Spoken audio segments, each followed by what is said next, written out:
ka sa simple na pasulyap-sulyap, nagpapapansin sa'yo.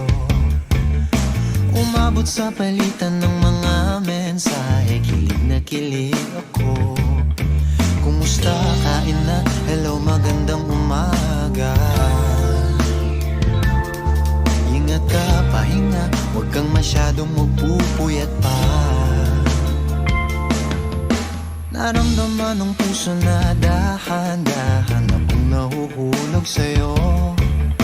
Sa kada araw natin na pag-uusap, meron nang namumuo.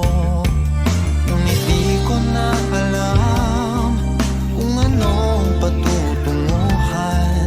Ang hiling ko lang naman na itong naramdaman